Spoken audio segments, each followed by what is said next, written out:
You live, bro. All right, peace, everybody. Happy Sabbath to those who are keeping it, and I'd like to thank y'all for coming in today. My name is Eddie Israel, aka Chuck, for those who don't know me, and today I'll be doing a short presentation on Easter. Easter, is it a holy feast or is it a pagan festival? And so we're going to open this up with the scriptures, and we're going to start this off in Leviticus 23.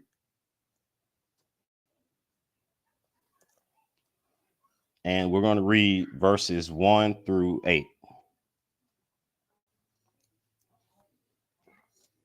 And the Lord spake unto Moses, saying, Speak unto the children of Israel, and say unto them concerning the feast of the Lord, which ye shall proclaim to be holy convocations, even these are my feasts.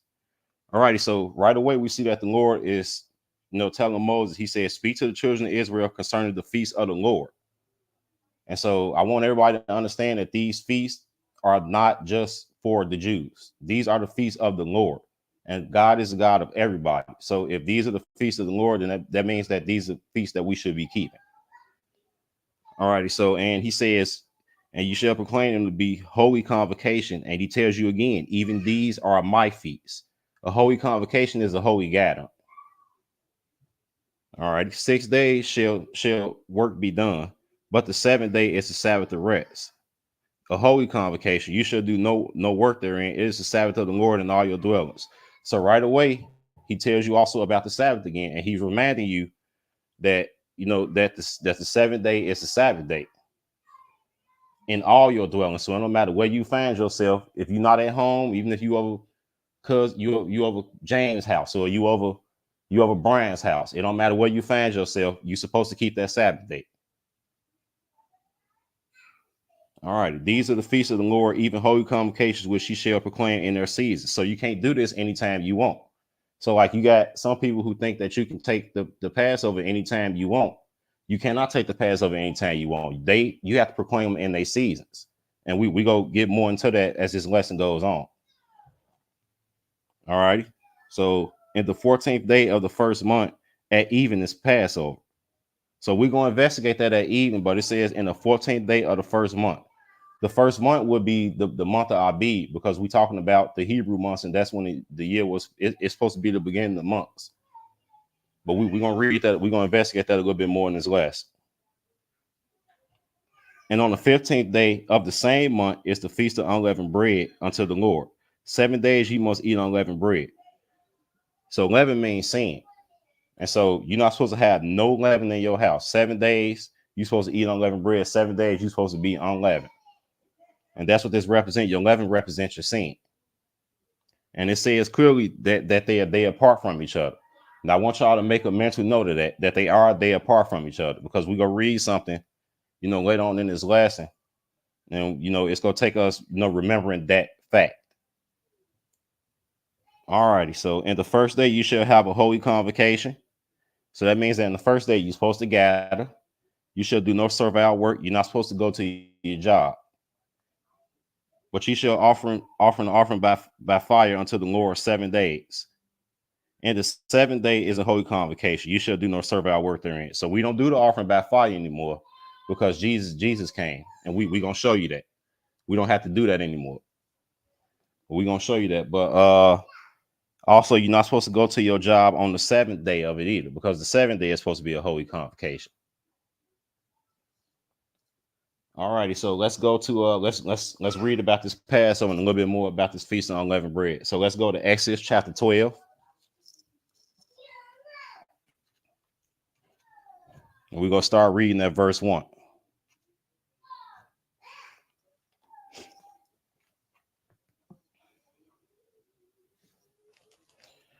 All righty. And it reads, And the Lord spake unto Moses and Aaron in the land of Egypt, saying, This month shall be unto you the beginning of the month. So right here, what I just said about the beginning of the months, this is what he's telling you. And this month is the month of Abib. And it shall be the beginning of the months. It shall be the first month of the year to you. Speak ye unto all the congregation of Israel, saying, In the 10th day of this month, they shall take to them a man the lamb, according to the house of their fathers, a lamb for a house. All right, and so this is what he's trying to. This is what he's trying to tell you. He said he's going to take. Everybody's supposed to take a lamb in the 10th day. Now, why on the why on the 10th day? We gonna read that. We're gonna read that a little bit more. Shall take to them a man and lamb according to their fathers, a lamb for in the house. And if the household be too little for the lamb, let him and his neighbor next unto his house take according to the number of the souls, every man according to his eating, shall make your account for the lamb. Okay, and it says here, your lamb shall be without blemish. I want y'all to keep in mind that without blemish part. A male of the first year, you shall take it out from the sheep or from the goats. And you shall keep it up until the 14th day of the same month. So you're supposed to take that lamb without blemish, without blemish or without anything wrong with it. That's basically what without blemish means. It had to be the perfect sacrificial lamb. And then you had to take it. You have to take it and do what with it. And you shall keep it up until the 14th day of the same month. And the whole assembly of the congregation shall kill it in the evening. So it says you're supposed to keep this lamb up to the 14th day. What did we just read was on the 14th day of the first month? The Passover. So this is what we're reading. We're reading about this Passover lamb. And they shall take of the blood and strike it on the two side posts and on the upper doorposts of the houses wherein they shall eat it. And they shall eat the flesh in that night, roast with fire and unleavened bread, and with bitter herbs they shall eat it. Eat not of it raw, nor sodden at all with water, but roast with fire. His head with his legs and with the pertinence thereof. And you shall let nothing of it remain until the morning. I want y'all to pay attention to that part as well. And you shall let nothing of it remain until the morning, and that which remaineth of it until the morning you shall burn with fire. Because it's not supposed to be nothing left, but we're going to see that that's pointing to something. And thus you shall eat it with your loins girded, and your shoes on your feet, and your staff in your hand, and you shall eat it in haste. It is the Lord's Passover. For I will pass through the land of Egypt this night, and will smite all the firstborn in the land of Egypt, both man and beast. Against all the gods of Egypt will I execute judgment. I am the Lord. And the blood shall be to you for a token upon the houses. A token of what? If you have faith, you was gonna put this blood over your doorposts. We're gonna see it was a lot that didn't have faith. Shall be a token upon the houses where you are. And when I see the blood, I will pass over you, and the plague shall not be upon you to destroy you when I smite the land of Egypt. And this day shall be unto you for a memorial. So here it is. The Lord is telling us that this day that this is a memorial, and what we're supposed to do with memorials. And you shall keep it a feast to the Lord throughout your generations. You shall keep it a feast by an ordinance forever. So forever means forever, don't it? So that means we still supposed to be keeping this Passover. When the season calls for it, we are supposed to be keeping the Passover. All right, so now we go read a little bit more about this unleavened bread here. 7 days shall ye eat unleavened bread. Even the first day you shall have put away leaven out of your houses. For whosoever eateth leavened bread from the first day until the 7th day, that soul shall be cut off from Israel. Back then, if you was cut off from Israel, that mean you was killed in some sort of way. You was stoned to death, most likely. That's what that meant.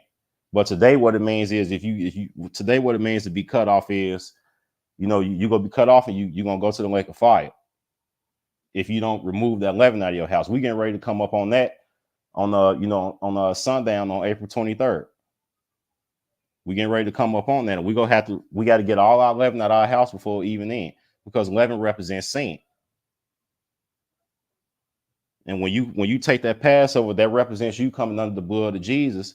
And when you come under the blood of Jesus, that washes away your sins. So you got to be sin free. That's what this is telling you here. And it says, and in the first day there shall be a holy convocation, and in the 7th day there shall be a holy convocation to you. No manner of work shall be done in them, save that which every man must eat, that only may be done of you. And ye shall observe the feast of unleavened bread, for in this selfsame day I brought your armies out of the land of Egypt. Therefore shall ye observe this day in your generations by ordinance forever. So this is the Lord telling Israel again. You have to observe this day, but what's good for Israel is good for the whole world as well. It's good for the whole world as well, and we're going to see that. In the first month, on the 14th day of the month at even, you shall eat unleavened bread. Now it says on the 14th day of the month at even. Now, why is it saying at even? because a new day starts in the evening time, and we're going to investigate that in our next set of scriptures. So it says on the 14th day of even, so that will begin what? The 15th day. So that would be the feast of unleavened bread until the 120th day of the month at even. 7 days shall there be no leaven found in your houses, for whosoever eat of that which is leaven, even that soul shall be cut off from the nation, from the congregation of Israel, whether he be a stranger or born in the land. So he finally got around to telling you that this ain't just for, Israel. This is what he's telling you here. And no matter who you are, you will be cut off if you don't keep this. You shall eat nothing leavened in all your habitations. Shall you eat unleavened bread? So here's Moses telling you this. Now we're gonna skip down to verse 28 because he's telling you once again, you got to get that leaven out of your house. And the children of Israel went away and did as the Lord had commanded Moses and Aaron, so did they. So they did everything Moses commanded them. And it came to pass that at midnight, the Lord smote all the firstborn in the land of Egypt, from the firstborn of Pharaoh that sat on his throne unto the firstborn of the captive that was in the dungeon, and all the firstborn of the cattle. And so the Lord ain't spared nobody. He killed the firstborn of the animals, he killed the firstborn of the slaves, and he killed the firstborn of even of Pharaoh. So it don't matter who you are, you will not escape this. If you did not have that blood on your door, your firstborn died that night. And Pharaoh rose up in the night, he and all his servants and all the Egyptians. There was a great cry in Egypt, for there was not a house where there was not one dead. Now, this is the mercy of the Lord. The Lord, they had a chance to do this. The Lord gave them to midnight. They had a chance to do this, but see, they did not want to obey. And what happens when you don't obey the Lord? Some drama go fall on you every single time. Every single time. So this is why we got to be obedient. We got to be obedient. Even if it get hard for us sometimes, we got to be obedient. Because, we don't want to happen. We don't want to know what happens if we fall into the hand of the Lord. We don't want to know it. It's a fearful thing to fall into the hands of the Lord. All righty. And he called for Moses and Aaron by night and said, rise up and get you forth from among my people, both ye and the children of Israel, and go serve the Lord as ye have said. Also take your flocks and your herds as ye have said, and be gone and bless me also. And so he couldn't take no more of it. And y'all get out of here. Y'all get out of here. But see, he could have, like I said, he could have avoided it if he would have just listened. What's that old term they say, a hard head make a soft behind. I know that's been the case, and that's been the case in for me a number of times. All right, so we're gonna go to our next set of scriptures. We're gonna go to Genesis chapter 1, because we're gonna find out why the Lord said, we're gonna find out why the Lord keeps saying at even, or this day start at even, or that day start at even. So we're gonna look at this creation. It says, in the beginning, God created heaven and earth. Now it says in the beginning. We don't know how long ago that was. It just says in the beginning. God created heaven and earth. And the earth was without form and void, and darkness was upon the face of the deep. And the Spirit of God moved upon the face of the waters. And God said, let there be light, and there was light. And God saw the light, and that it was good, and God divided the light from the darkness. So here we go. Here we see God is he dividing the day from night. And God called the light day, and the darkness he called night. And the evening and the morning were the first day. So notice what comes first. The evening comes first. Because what was there first when he got there? The darkness. And he said, let there be light. And he added that light in. So that means the evening came first, right? And then he had to add the day in. So that's why the evening and the morning were the first day. All righty. And God said, let there be a firmament in the midst of the waters, and let it divide the waters from the waters. And God made the firmament and divided the waters which were under the firmament from the waters which were above the firmament, and it was so. And God called the firmament heaven, and the evening and the morning were the second day. So notice he said it again. The evening and the morning were the second day. Let's see if it changes. Let's skip down to verse 13. And the evening and the morning were the third day. So once again, the evening came first. The evening, and remember, he told you the Passover starts on the 14th day at even, which will actually be the 13th day at even, and then on the 14th day at even we'll start the first day of unleavened bread, because that will start the 15th day, and on the 13th day at sundown it will start the 14th day, because the day begins at a new day starts at even once it gets dark outside. All righty, let's skip down to verse 19 and see if it changed. And the evening and the morning were the fourth day. Still no change. Let's skip down to verse 23. And the evening and the morning were the fifth day. Still no change. All right, let's skip down. Let's skip down to see if it was going to be some change in the sixth day. And God saw everything that He had made, and behold, it was very good. And the evening and the morning were the sixth day. So here's the Lord telling you. The Lord told you for 6 different days that the evening and the morning makes a whole day. The evening first and the morning after makes a whole day. All right, so this is what we're trying to explain to you. All right, so let's start to deal with what we actually came here for. I had to put some prerequisites on the table. Let's go to Zechariah chapter 11.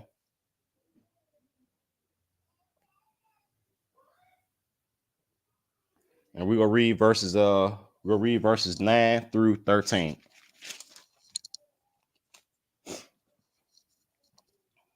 All righty. Then said I will not feed you. That dieth, let it die, and that is to be cut off, let it be cut off, and let the rest eat every one the flesh of another. And I took my staff, even beauty, and cut it asunder, that I might break my covenant with the people that I had made with all the people. So what is this covenant he was talking about here? He was talking about the old covenant that he broke, because he had to come and make a new covenant, because we just could not stop breaking his law. So he had to come and do something about that. And it was broken in that day. So the poor of the flock that waited upon me knew that it was the word of the Lord. And what was the poor of the flock that waited upon me? Those are the people who wasn't breaking his law. Those are the people who was waiting on him. Those are the people who was keeping the sayings of Jesus. And yes, Jesus is God of the Old Testament too. You can go and read that in 1 Corinthians 10, 1 through 4. You can go and read that. So that's the poor of the flock he's talking about here. And I said unto them, if you think good, give me my price, and if not, forbear. So they waived from my price is 30 pieces of silver. I want y'all to keep that 30 pieces of silver in mind, because that's going to come up a little later. And the Lord said unto me, cast it unto the potter a goodly price, that I was prize at of them. And I took the 30 pieces of silver and cast them to the potter in the house of the Lord. All right, so let's go deal with this covenant, and let's go see what the Lord had to say about this covenant real quickly before we get back to the 30 pieces of silver. So we're gonna go to Jeremiah. We're gonna go to Jeremiah chapter 31, and we're gonna read verses 31 through 34.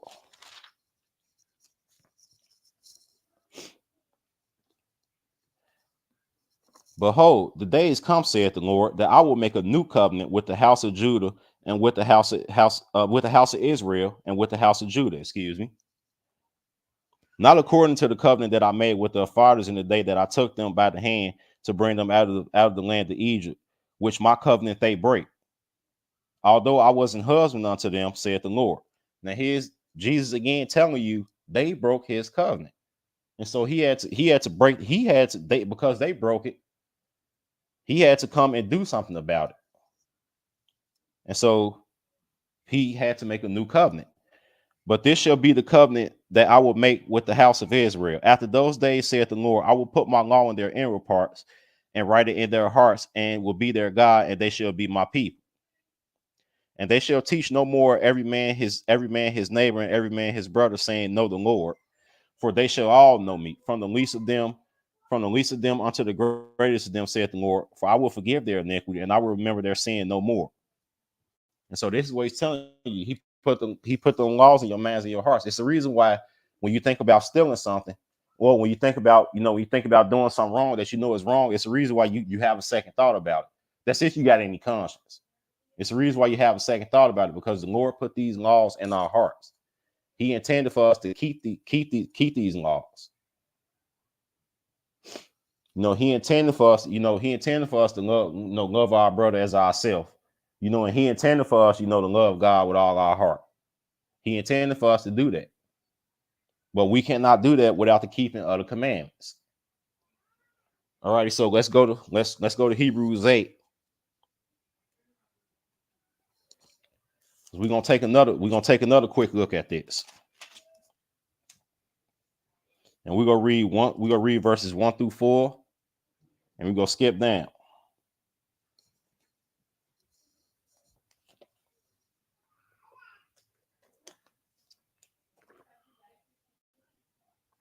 All right. Now, of the things which we have spoken, this is the sum.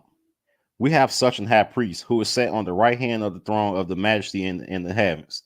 So remember, we just learned last week that high priest, they went up. That high priest is Jesus, also aka Melchizedek. We just learned that. A minister of the sanctuary and of the true tabernacle, which the Lord pitched and not man. For every high priest is ordained to offer gifts and sacrifices, wherefore it is of necessity that this man have somewhat also to offer. For if he were on earth, he should not be a priest, seeing that there are priests that offer gifts according to the law. According to what law? According to the law and animal sacrifice is what he's telling you. Those priests that he was talking about was the Levitical priesthood. Because anytime you broke the law, you had to go to them. You had to go to them in order to get your animal sacrifice. You just couldn't do it on your own. You had to go to them. Purification, you had to go to them. So yeah, they did these acts under that law. But we're gonna skip down to verse 6. But now he have retained a more excellent ministry, by how much also he is the mediator of a better covenant, which was established upon better promises. So this is what he's telling you, because the first covenant wasn't under his blood. This covenant is under his blood. This is what he's telling you. For if that first covenant had been faultless, then should no place have been sought for the second. Finding fault with them. Now he said finding fault with them, not the covenant itself.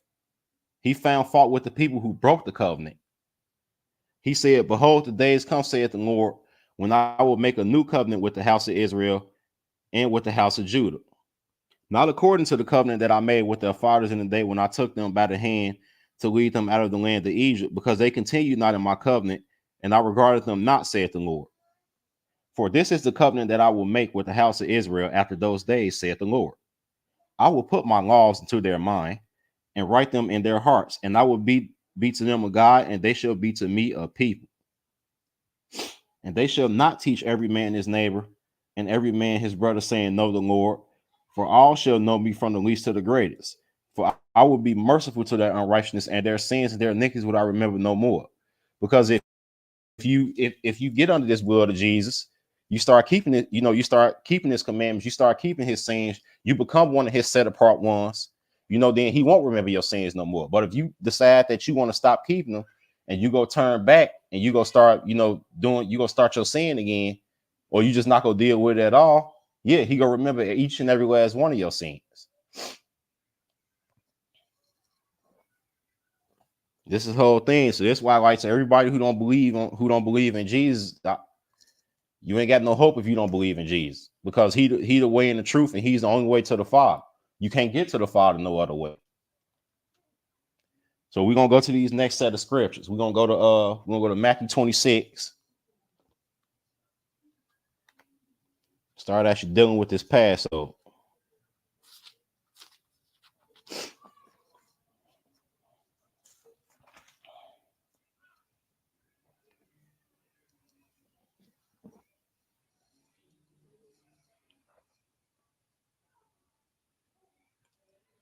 And it came to pass, when Jesus had finished all these sayings, he said unto his disciples, you know that after 2 days is the feast of Passover, and the Son of Man is betrayed to be crucified.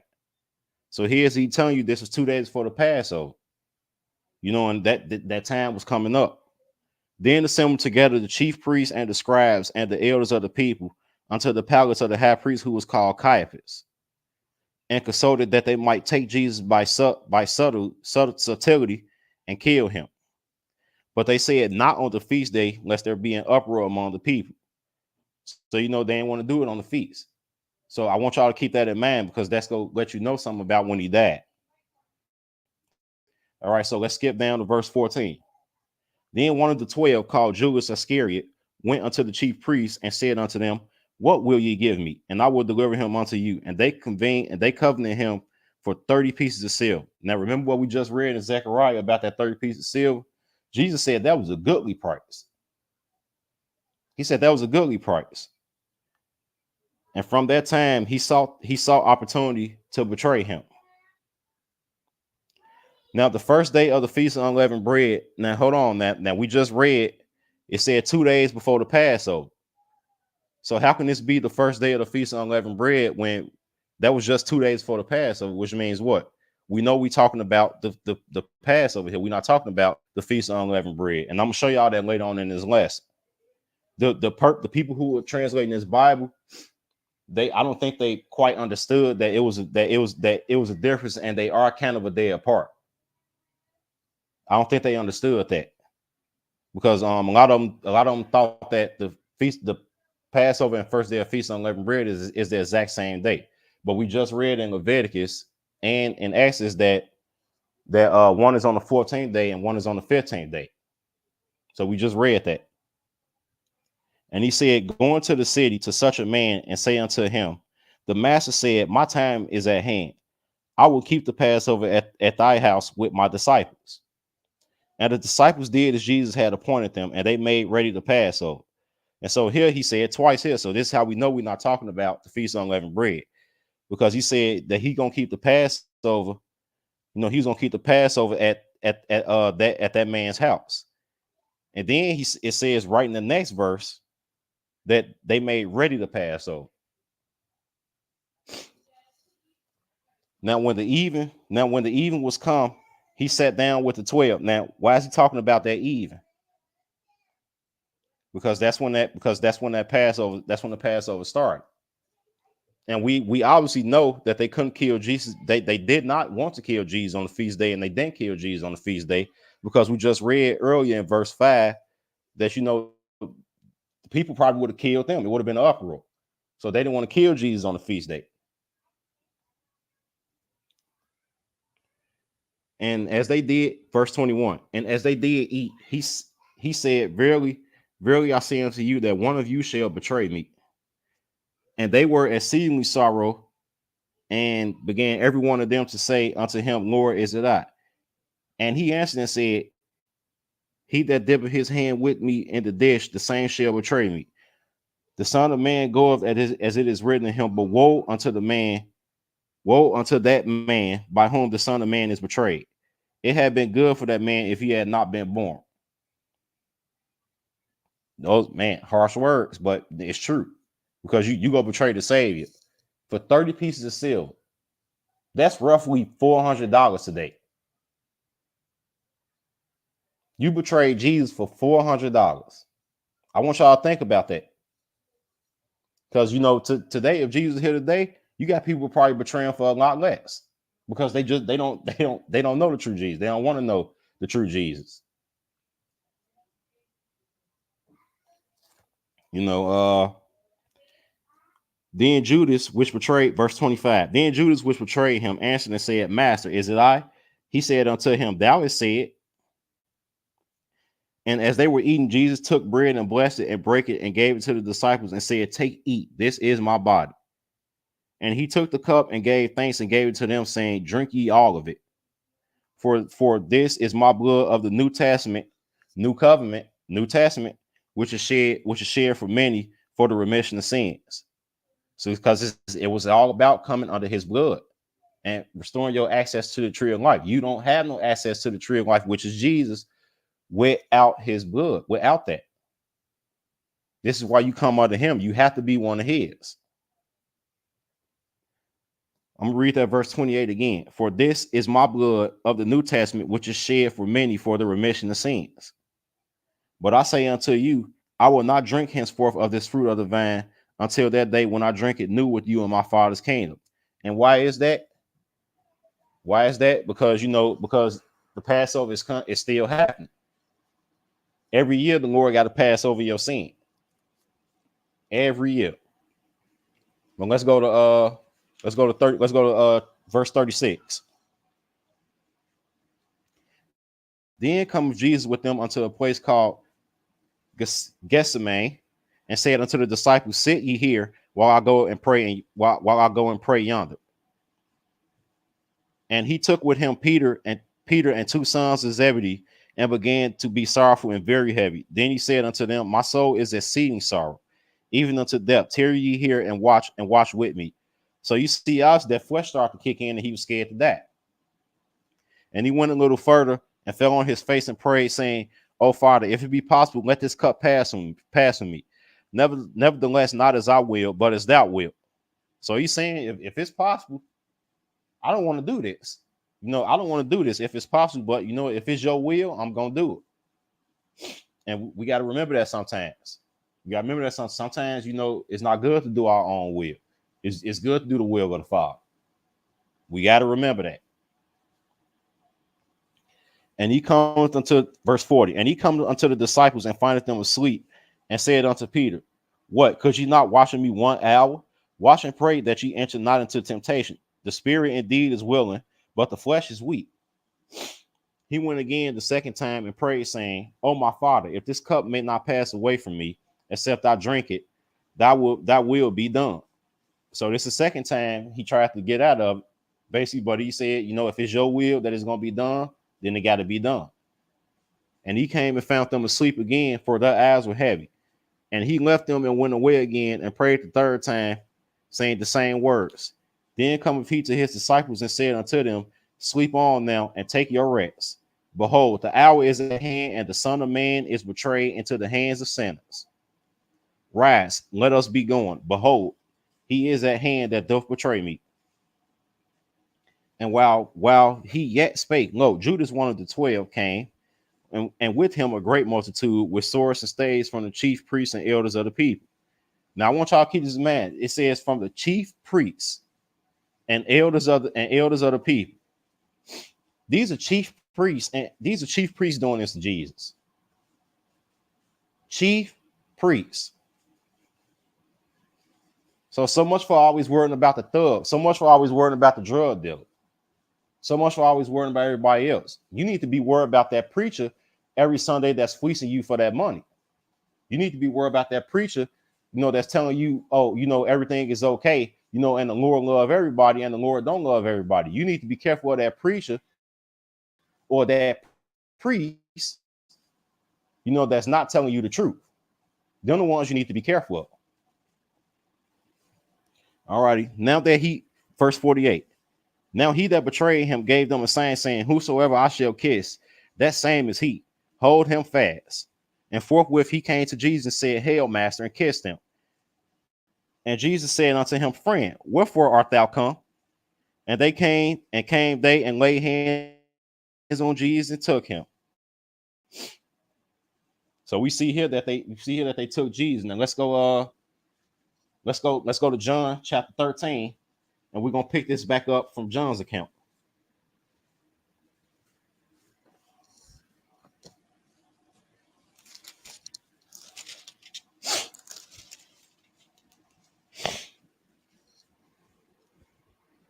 And we're going to read verses 1 through 2, and then we're going to skip down.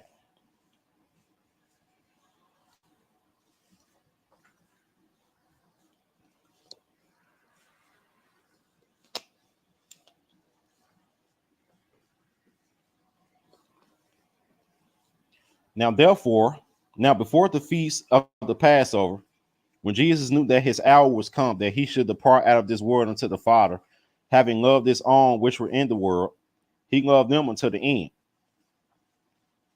end. And supper being ended, the devil having put into the heart of Judas Iscariot, Simon's son, to betray him. All right, so we see here once again, we see this, we see here, we just read that this is now before the feast of Passover. Now before the feast of Passover. We just read that it was talking about the feast of unleavened bread. So here we note that it was talking about the Passover. So here we just made that quick correction. When Jesus had thus said, sorry, we skipped down to verse 21. When Jesus had thus said, he was troubled in spirit and testified and said, verily, verily, I say unto you that one of you shall betray me. And then disciples looked one on another, doubting of whom he spake. Now that was leaning on Jesus' bosom, one of his disciples whom Jesus loved. Simon Peter therefore beckoned to him that he should ask who it should be of whom he spake. He then, lying on Jesus' breast, said unto him, Lord, who is it? And Jesus answered, he it is to whom I shall give a sop when I have dipped it. And he had dipped the sop and gave it to Judas Iscariot, the son of Simon. And after the sop, Satan entered into him. And then said Jesus unto him, that thou doest, do quickly. So Jesus dismissed him and told him, go ahead and go do what you got to do. I know what you're going to do already. He the one who picked him. He knew exactly who each and every one of his disciples was. This is the reason why he picked Judas. Now, no man at the table knew for what intent he spake this unto him. For some of them thought, because Judas had the bag, that Jesus said unto him, buy those things that we have need of against the feast, or that he should give something to the poor. He then, having received the sop, went immediately out, and it was night. Therefore, when he was gone out, Jesus said, now is the Son of Man glorified, and God is glorified in him. If God be glorified in him, God shall also glorify him in himself, and shall straightway glorify him. All right, so this is what he's trying to show you. Now let's go to John 19.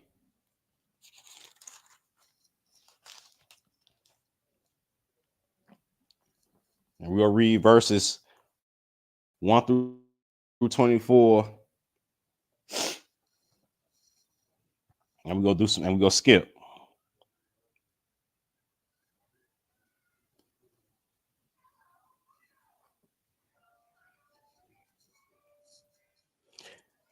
All right. Then Pilate therefore took Jesus and scourged him, and the soldiers plaited the crown of thorns and put it on his head, and they put on him a purple robe and said, Hail, King of the Jews, and they smote him with their hands. So they started mocking him. They didn't know what they was doing, and they didn't know who they was mocking. Pilate therefore went forth again and said unto him, Behold, I bring him forth to you, that ye may know that I find no fault in him. So Pilate was telling you he ain't find no fault in this man. It wasn't him that wanted to kill Jesus. The Jews did. Why did they want to kill him? Because he was telling the truth, and and it was meant for him to die. But they really wanted to kill him because he told them the truth, just like they did all the prophets. You can lose your life for telling somebody the truth, being truthful in his word. Maybe not here in America, but some other places, let you mention anything about the God of Israel. They are still doing it. Look it up. All right. Then Jesus came forth, verse 5. Then Jesus came forth wearing the crown of thorns and the purple robe. And Pilate said unto them, Behold the man. When the chief priest therefore and the officers saw him, they cried out, saying, Crucify him, crucify him. And Pilate said unto them, Take ye him and crucify him, for I find no fault in him. The Jews answered, We have a law, and by our law he ought to die. Ain't that something? And he the one who gave him the law. Ain't that something? By our law, he ought to die, because he made himself the Son of God. He is the Son of God. What else would he be? When Pilate therefore heard that saying, he was the more afraid.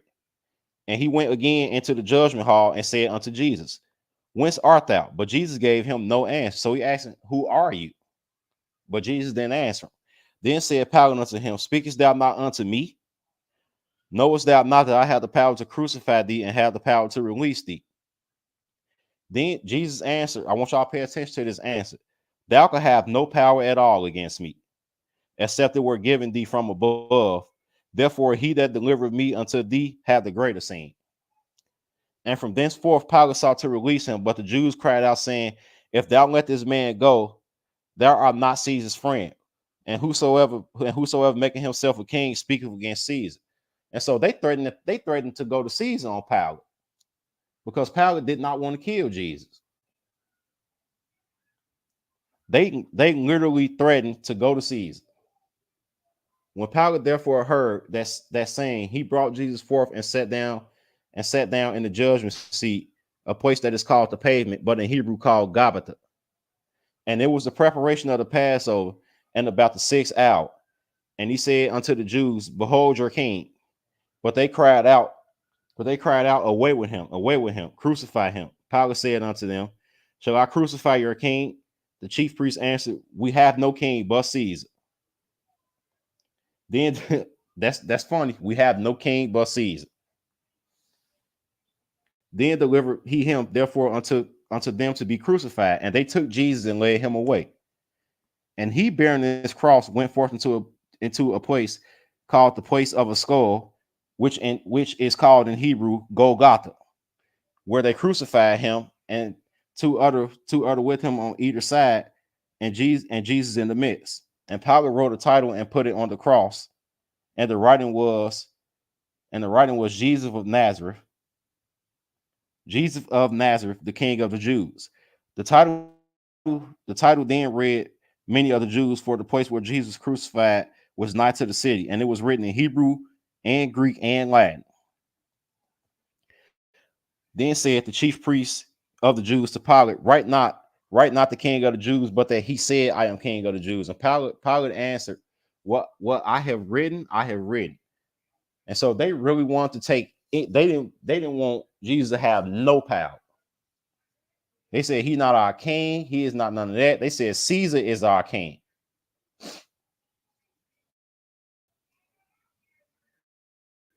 The second time you go fire Jesus as your king. And you go tell him he's not your king. But you go say that a man is your king. Pilate answered, Well, I have written, I have written. So he told him, I'm not changing nothing. What I wrote, I wrote, and it's gonna stay there. Then the soldiers, when they had crucified Jesus, took his garments and made 4 parts, to every soldier part, and also his coat.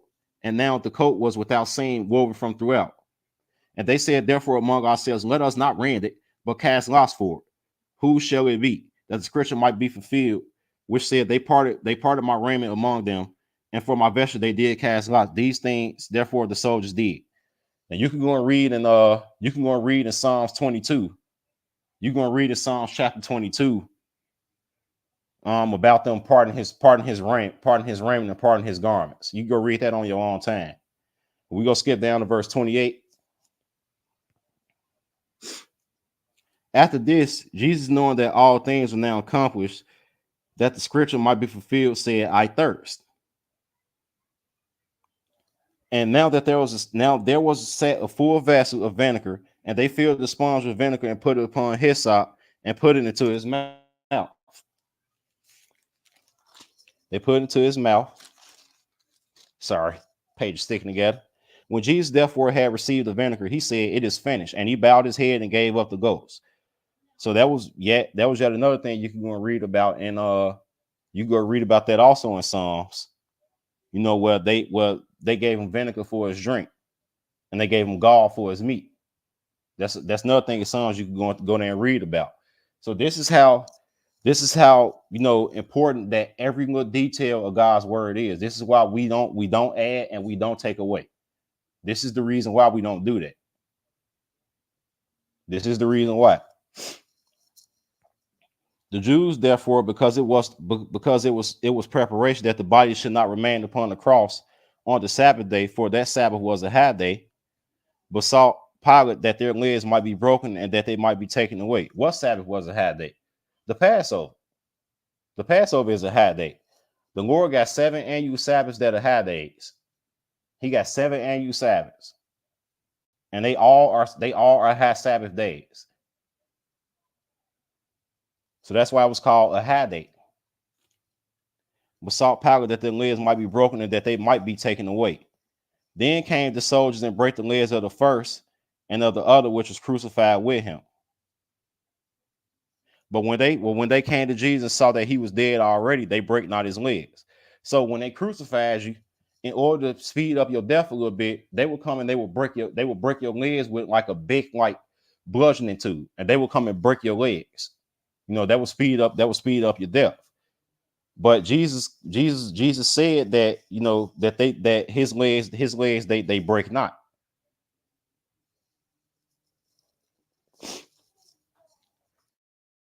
He also told you that in Psalms. All right, so let's skip down to verse 38 and see let's put him in the grave now. And after this, Joseph of Arimathea, being a disciple of Jesus, but secretly for fear of the Jews, besought Pilate that he might take away the body of Jesus, and Pilate gave him leave. He came therefore and took the body of Jesus, and there came also Nicodemus. Remember that Pharisee he had that talk with, Nicodemus, which at the first came to Jesus about night and brought a mixture of myrrh and aloes about 100-pound weight. Then they took the body of Jesus and wound it in linen clothes with the spices, as the manner of the Jews is to bury. Now in the place where he was crucified, there was a garden, and in the garden a new sepulchre wherein was never man yet laid. Now that had to happen because that also is a sign of, we're gonna go off keel a little bit, but that's also a sign of the Day of Atonement. You took two bulls and goats. You had a live goat and you had a scapegoat. The scapegoat was the one that was supposed to, the scapegoat was the one, that was supposed to, that was supposed to die, and the live goat was supposed to be cast by the hand of a fit man into the land uninhabited. That's why Jesus was buried in a garden where no man was laid yet, because that represented a land uninhabited. The land uninhabited represented heaven, but Jesus gives you signs to let you know that his word is foolproof. So this is why this was done. And they laid Jesus, therefore, because of the Jews' preparation day, for the sepulchre was nigh at hand. Now I want y'all to keep in mind of that preparation day, because they were preparing for the Passover. It was not Passover yet. We're gonna see that. But let's go to John chapter 20 now, and let's read about Mary Magdalene and when she got to the tomb.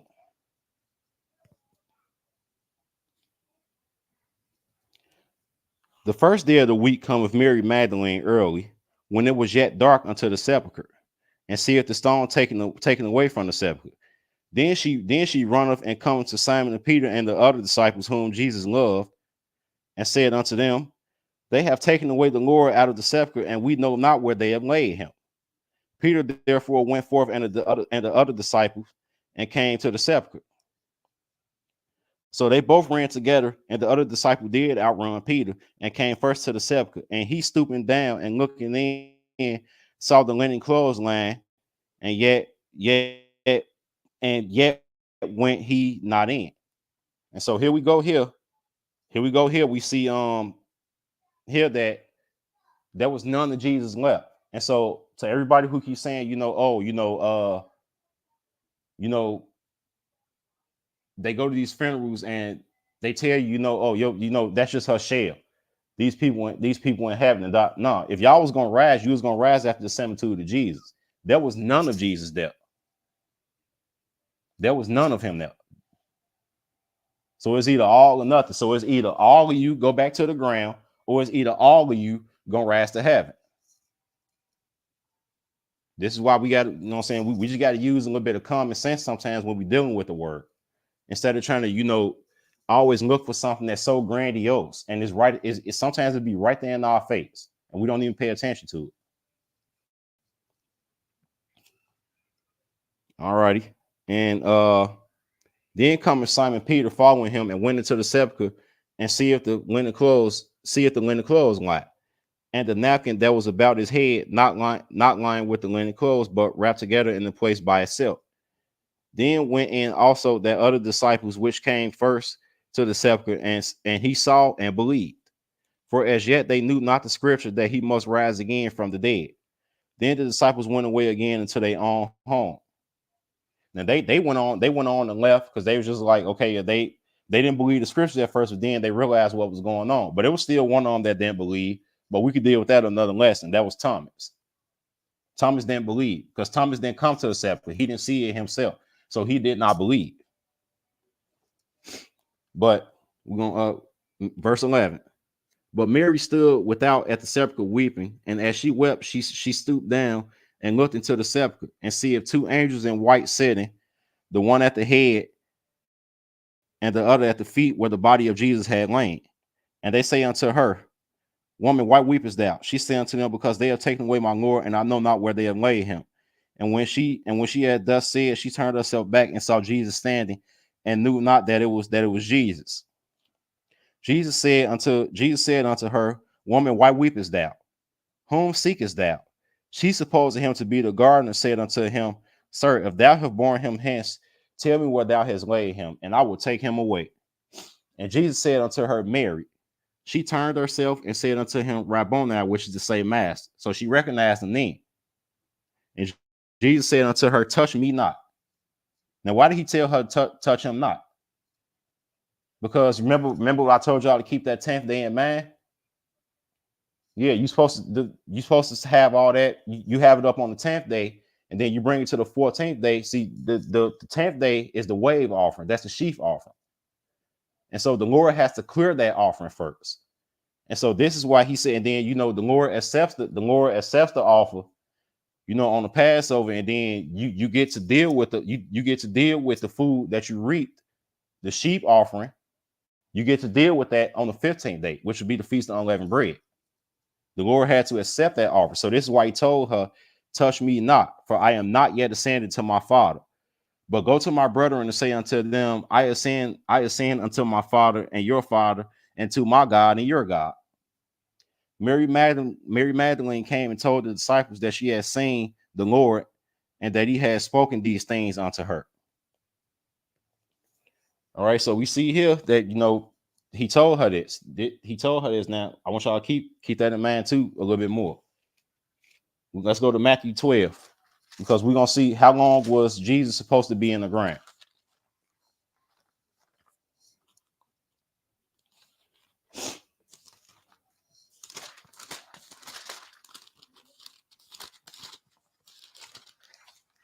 All right, and we're gonna read verses 38 through 40.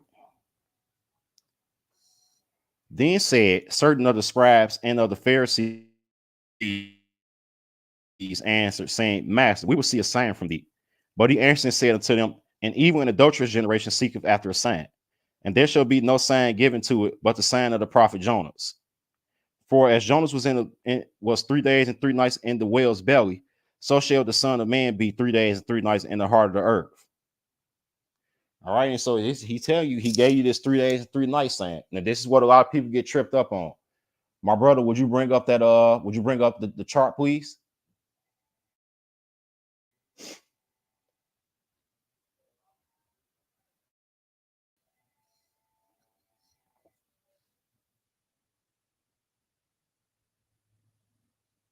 All righty, and so we see here, I hope you all can see it. I tried to make it as big as possible. But we see here, now we have a chart here. When I read this off to y'all. Now here we have this evening here that it says it's the evening on Wednesday, because remember, the days didn't go Monday, Tuesday, Wednesday, Thursday, Friday, Saturday, Sunday, and the days didn't go like that. It went day 1, day 2, day 3, day 4. That's how they did the days. And so here we see that when it went sundown on that Wednesday, which would have been the Wednesday night, would have been a Tuesday night in our days. That's when it went to sundown. And you see, that was when they started preparing for the Sabbath. That was when they started preparing for the high Sabbath. What was that high Sabbath? The Passover. And so we see that Tuesday when it went to sundown. And then we see that little cross over there, because that's when they came and got him. So that's when the crucifixion and all that happened. So this would have been Tuesday night, and then that would have been Wednesday morning in our time. And then they remember they said that they wanted to get his body down before the feast and before the Sabbath started. They didn't want to kill him during the feast. And plus, if his body would have remained on there, the land would have been cursed. And so they couldn't do that. And so they had to get his body down. And so they buried them all. They buried them all before it went, before it went to sundown on what would be known as Odd Day Wednesday. So that's when it went to sundown then. So that's when you got the one full night and day cycle for the Wednesday. So that Wednesday at sundown, that would be that first night that he was in the grave. He was buried before that sundown. Remember that. So that would be the first night he was in the grave. That Thursday would be the first day that he's in the grave. Now that Friday night would have been Thursday night at sundown or at even. So that would have been the second night in the grave.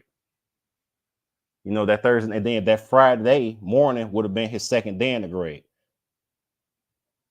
That Friday night would have been his third night in the grave, and then that Sabbath day morning, because the Sabbath starts at Friday night on the evening. So that Friday night, that's what you're looking at when you see that Saturday there. You're looking at actually Friday night at sundown, and then you see that there. That daylight is under there. That was when the resurrection happened. So I don't know if y'all can see that. It's in real small letters, but it says resurrection there. That's when the resurrection happened. And then we see here. Now I know y'all asking, why is it that it's still said it was yet dark, and why did Mary Magdalene get to the temple on the first day of the week? Because these were back-to-back Sabbaths, she wouldn't have been able to travel. She would have been prevented from traveling. So that's why she didn't get there until the first day of the week. That's precisely why she did not get there until the first day of the week, because it was back-to-back Sabbaths. You had the Passover, which is a high Sabbath. You had the first day of Feast on Unleavened Bread, which is a high Sabbath, and then you had the weekly Sabbath that came in. So this is why she didn't get in until then. So then we see here. Let's continue on. Now we see that Saturday night, which would have been at sundown, that would have started that Sunday. So that's what we get. That's what we get that evening there, and then we see that arrow there where it was still yet dark. That's just before daybreak, and then we see there that's where they get that sunrise from. Now, see, people don't read that it was a high Sabbath. They don't go back and study what a high Sabbath is. So this is why they make this huge mistake. It's a huge mistake to make. Huge mistake to make. So this is the explanation of those 3 days and 3 nights that he was in the grave. So you see how it's impossible. It's absolutely impossible for him to have rose on the first day of the week. It's impossible. All right, so let's put the scriptures back up, brother. Let's go to 1 Corinthians 5 and 7.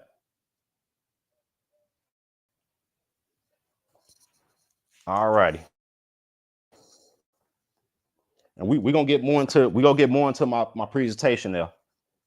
But we got a few more scriptures to walk down.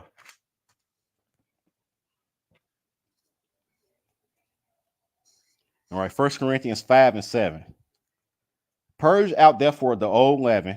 So here God is talking about leaven again. That ye may be a new lump, as ye are unleavened. For even Christ our Passover is sacrificed for us. So here we go. We have a clear-cut definition that Christ is our Passover. We have a clear-cut definition. All right, so let's go to Jeremiah 7, because we're gonna start to get some of these gods on the table that Easter came from. And I'm gonna tell y'all more about these gods as we go on when we get into my presentation. We're gonna start looking at these gods. So let's go to Jeremiah 7, because we just went through all that scripture, and based off what we just clearly read, there's no way that he could have rose on Easter Sunday and died on Good Friday and rose on Easter Sunday, as they say. There's absolutely no way. All right, so we're gonna start at verse 17 and we'll read to 19. Jeremiah chapter 7, verse 17. We're gonna read to 19. Seest thou not what they do in the cities of Judah and in the streets of Jerusalem? The children gather wood and fathers kindle the fire and make women knead their dough to make cakes to the queen of heaven. We're going to, since when, who is the queen of heaven? We're going to read more about that queen of heaven. So pour out drink offers unto other gods that they may provoke me to anger. So it's obvious here that this queen of heaven don't got nothing to do with heaven, because the Lord is angry that they baking cakes to this queen of heaven, to this God. Do they provoke me to anger, saith the Lord? Do they not provoke themselves to the confusion of their own faces? So this is what the Lord telling you. It's why deal with all that confusion when you could just deal with him? You could just deal with his truth. But you know, you got a lot of people who don't want to deal with the truth. Let's go into Jeremiah chapter 44. Because we're gonna read it again. We're gonna see that nothing changed even after all this time.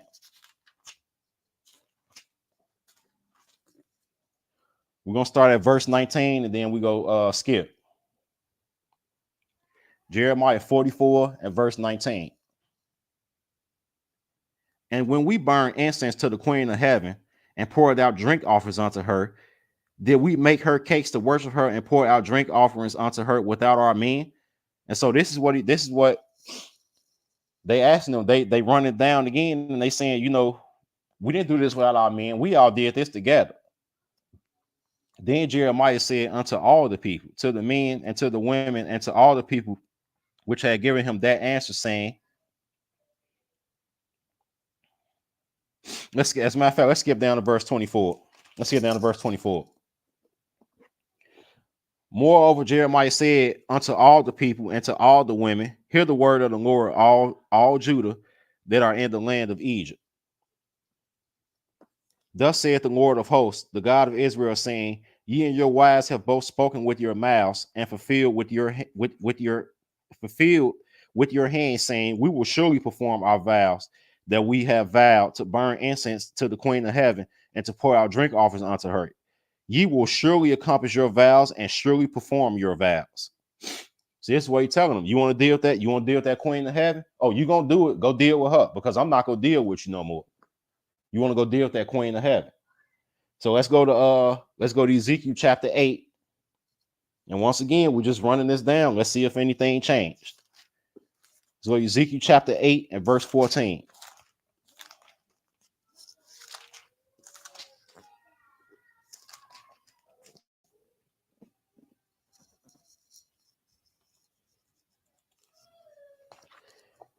Whew, I gotta start using my old Bible. Ezekiel chapter 8, verse 14 through 17. Then he brought me to the door of the gate of the Lord's house, which was toward the north, and behold, there sat women weeping for Tammuz. Why they weeping for Tammuz? Then said he unto me, hast thou seen this, O son of man? Turn thee yet again, and thou shalt see greater abominations than these. And he brought me into the house of the inner court of the Lord's house, and behold, at the door of the temple of the Lord, they was in the Lord's house doing this. Between the porch and the altar were about 5 and 25 men, were about 5 and 20 men, so it's about 25 men with their backs turned toward the temple of the Lord and their faces toward the east, and they worshiped the sun toward the east. Now, what you doing worshiping the sun? See this, and Israel wonder why we in this position now. What are you doing worshiping the sun? The S-U-N instead of the S-O-N. What are you doing? Then he said unto me, hast thou seen this, O son of man? It is a light thing to the house of Judah that they commit the abominations which they commit here. So they said they don't even pay it no mind. It don't mean none of them to commit these abominations. For they have filled the land with violence and have returned to provoke me to anger. And lo, they put the branch to their nose.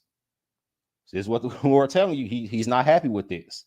So let's go to the last place on the scriptures part of it.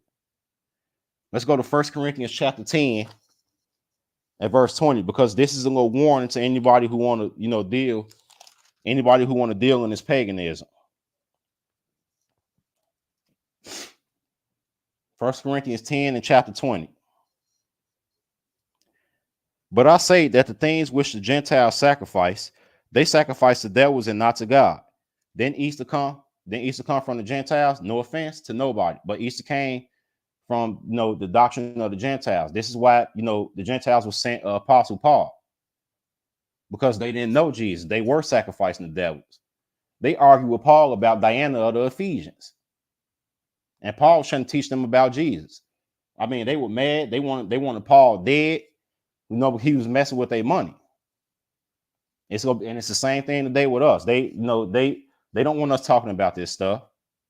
They make merchandise of y'all with this every year.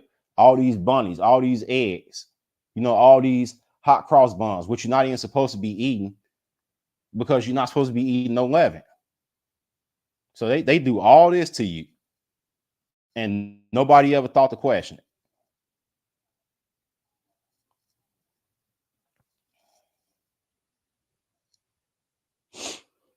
All right, I'm gonna start that verse over. But I say that things which the Gentiles sacrifice, they sacrifice to devils and not to God.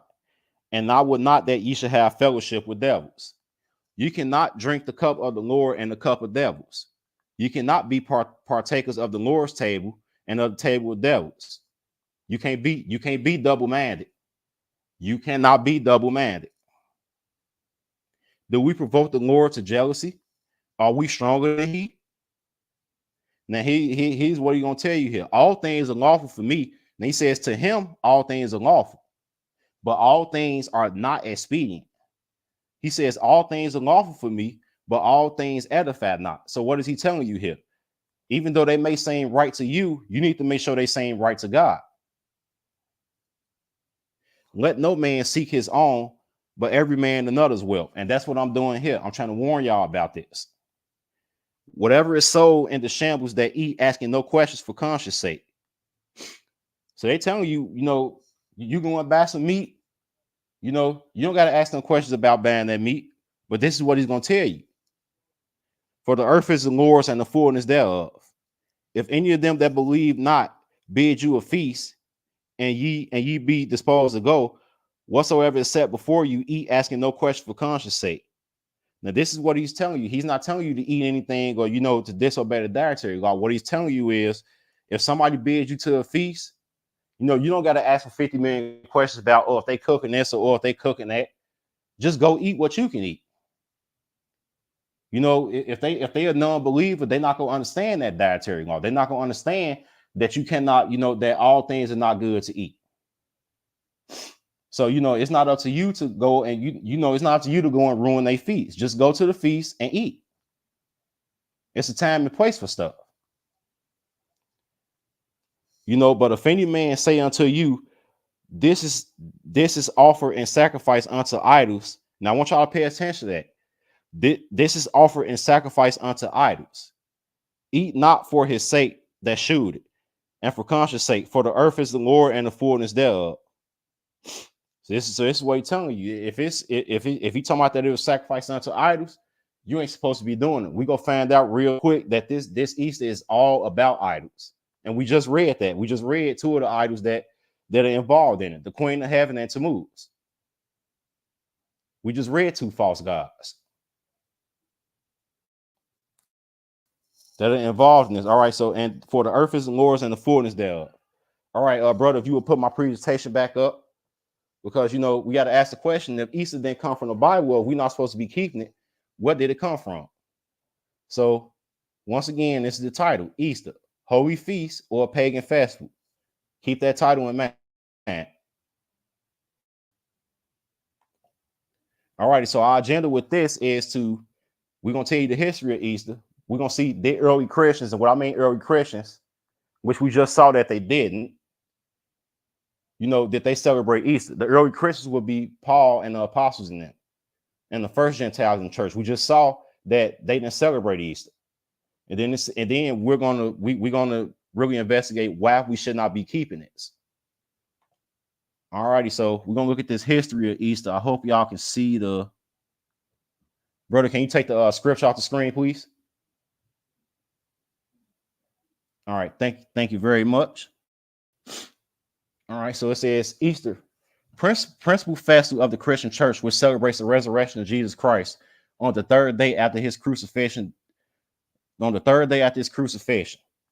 The The earliest recorded observance of an Easter celebration comes from the 2nd century. That's well after Jesus died. Through the commemoration of Jesus, though the commemoration of Jesus' resurrection probably occurred earlier. So they don't even know. The English word Easter, which parallels the German word Ostern, is of uncertain origin. One view, expounded by the Venerable Bede in the 8th century, was that it derived from Eostre or Eostrate, the Anglo-Saxon goddess of spring and fertility. So what does a goddess of spring and fertility have to do with Jesus? This view presumes, as does the view of the winter solstice, that Christians appropriated. This view presumes, as does the view associating the origin of Christmas on December 25th with pagan celebration of the winter solstice, that Christians appropriated pagan names and holidays for their highest festivals. So we see here that, those early Christians, the Roman Christians, they appropriated these. Why did they appropriate this? Because, they didn't really want to change what they believed in. They wanted to say they believed in Jesus, but they didn't want to change what they believed. Sorry, so we got more history of Easter. The Latin and Greek word Pascha, which means Passover, provides the root for pockets, the French word for Easter. Pesach is the Hebrew word for Passover. So we see here that this is supposed to be about the Passover. So why is it a month before Passover? The Council of Nicaea in 325 AD decreed that Easter should be observed on the first Sunday following the first full moon after the spring equinox. That's where you get your Sunday from. The first full moon after the spring equinox, March 21st. And the spring equinox, that has nothing to do with the Lord. That has everything to do with the pagans. The pagans are the ones who keep, equinoxes and solstices. We don't keep that stuff. Easter, therefore, can fall on any Sunday between March 22nd and April 25th. I wonder why. All right, so if Easter is supposed to be the Passover, then where did the eggs and bunny rabbits come from? Easter, like Christmas, has accumulated a great many traditions, some of which have little to do with the Christian celebration of the resurrection, but derive from folk customs. Ishtar, the Akkadian god, and Inanna, the Sumerian god, were different names of the same Mesopotamian goddess. She was the undisputed queen of heaven. There go that queen of heaven again. No other goddess in any culture even came close to matching her prowess. She was originally the goddess of the storehouses and the fertility associated with it, became the goddess in charge of giving kings their authority, and in later days as the goddess of war, passion, and prostitutes. War, passion, and prostitutes. They don't sound like none that got to do with Jesus to me. On Easter Sunday, 70 virgins are impregnated. The following Easter, the 1-year-old toddlers are sacrificed to Ishtar, and eggs are dipped into the blood. This explains the ritual why eggs, which are symbols of her fertility, are dyed or painted on Easter. And the bunny rabbit that multiplies like crazy is a token of her sexuality. So we see here, this has nothing to do with Jesus. These bunny rabbits, these eggs, this has nothing to do with Jesus. Let's continue on. So we see here, it cut it off, but that says, what is the weeping of Tammuz? What is Lent, and are they the same? Now, we're going to learn a little bit about Mardi Gras and where that came from. Shrove Tuesday, or Mardi Gras, as it is commonly known, literally means Fat Tuesday in French.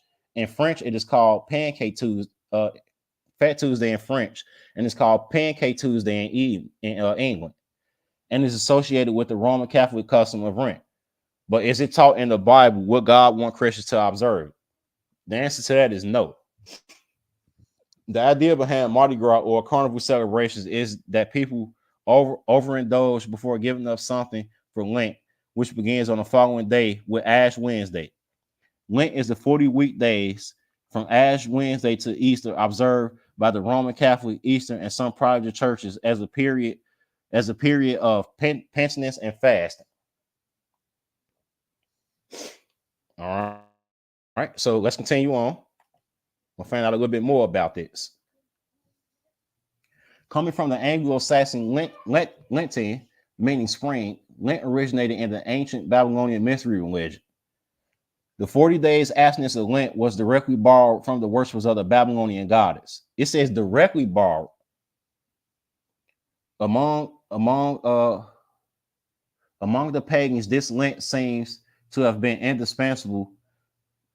indispensable preliminary to the great annual festival and the commemoration of the death and resurrection of Tammuz. So there's Tammuz again. Who was Tammuz? Tammuz was the son of Semiramis and Nimrod. Tammuz was killed by a wild boar when he was 40 years old. Hislop points out that 40 days, a day for each year Tammuz had lived on earth, were set aside to weep for Tammuz. In olden times, these 40 days were observed with weeping, fasting, and self-chastisement to gain anew his favor, so he would come forth from the underworld and cause spring and renewal. During this observance, no meat was to be consumed, and bones would be baked in his honor with a T or cross-like shape that was baked into the center to honor Tammuz. This celebration or observance was not known only at Babylon, but also among the Phoenicians, Egyptians, Mexicans, and for a time, even among the Israelites. So we just read that. We just read that they was baking cakes to the Queen of Heaven. What cakes are those? Those are these cakes that they were baking. Those are these cakes that they were baking. They were baking these cakes to the Queen of Heaven, and they were baking them to Tammuz. This just don't make no sense. You had all these women weeping for Tammuz. Tammuz had nothing to do with that. And when when those 40 days are over, that's where you get your Easter ham from. Because they killed that wild boar after the 40 days and they eat it.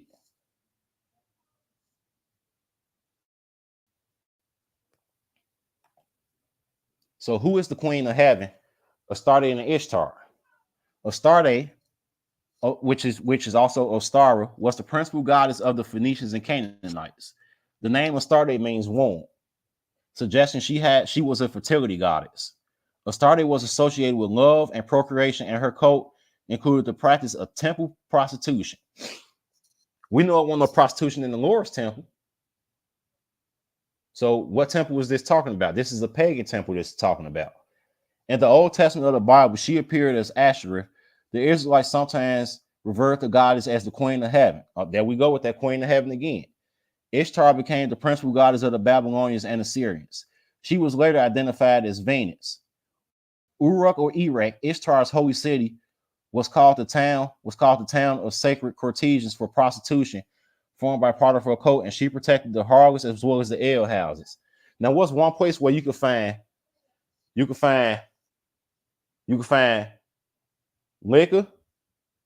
and you can find money? I mean, you can find harlots. What place is that? That's a strip club. That's a strip club.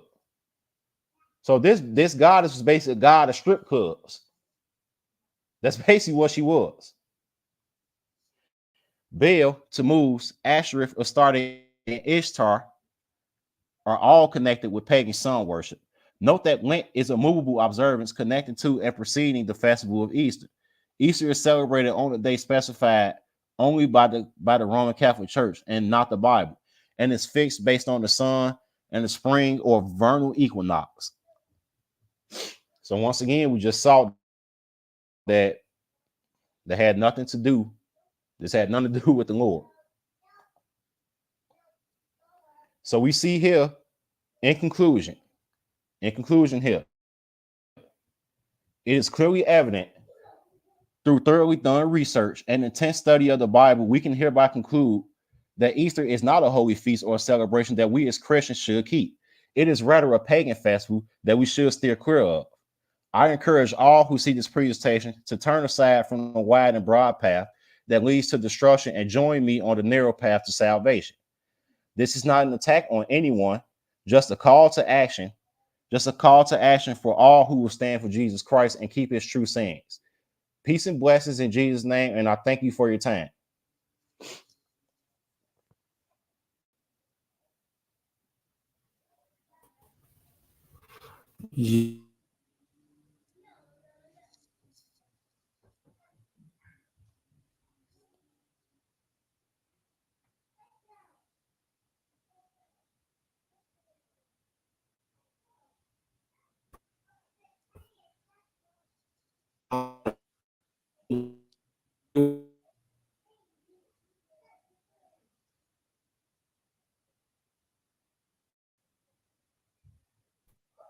from ILG Dallas, and then joining us is Tequila. Tequila is always there for us. We always want to say, nice shout out to all the people that come and support. We are really doing this to edify you so that you can actually join us in this movement, because everybody's life depends on this. Everybody's life. Oh, my brother Greg is here. Peace here, Greg. Peace, happy Sabbath to you as well. Everybody that's watching and you see it later, we were just wishing the best for you, that you'll come in and get the truth. Join me.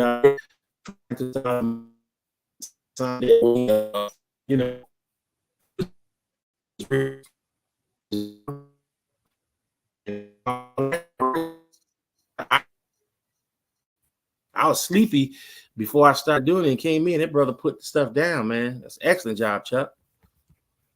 So I don't got anything else, man. You got anything more? No, I don't got any more. Do anybody got any questions about what I wrote? You can either send them to the email or you can ask them to me here. I'll answer them for you real quick. If not, then we're probably going to bring the show to a close. So, see anybody typing in questions in the next 2 minutes or so.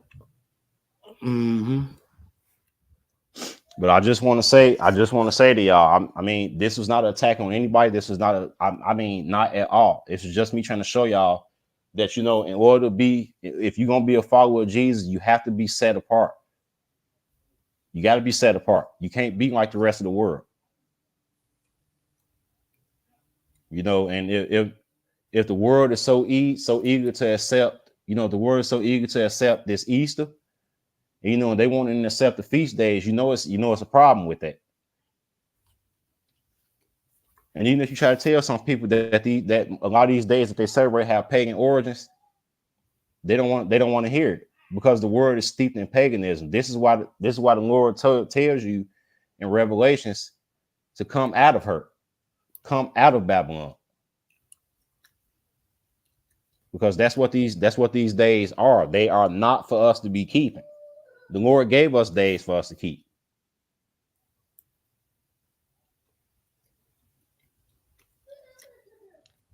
Alrighty. So doesn't look like we got anybody typing in any questions. So thank you, Brother Greg. Appreciate that. Excellent work. In Jesus' name, brothers. Yeah. Look very good. I got it on my TV behind me, Eddie, and boy, that presentation is clear and concise, man. It looked good. It looked very good. It's very informational. Them hot cross buns, I didn't even really get what they were saying until you actually explained that now. And then when you read in the presentation about that symbolizing of the cross on those buns, that's even more of a mockery, right? Yeah, that's much more of a mockery. Right. I had no idea even what hot cross buns was, but then now I heard the name of it. They symbolizing they're putting this stuff on a bun. Wow. In laughing and seeing the way you just explained it, I mean, it makes it real deep, man, to actually get it. And like, this thing is right up on us, and people don't understand. They think this is a myth. I really wish they would listen and pay attention, because like for example, that Thessalonians chapter, when Jesus come to the sky and they say they're gonna rapture them off and they go into a place that's not in the book. The biggest thing what they don't even realize, based upon this holy day that you're saying all of them are, and Jesus is gonna be sitting in the sky for 5 months, 5.5 months. He's gonna be sitting in the sky. And I'm going to show that at a later date with them reading. They think that he's just going to come and take them away. He's coming after all the drama comes, and he will be sitting in the sky for 5.5 months.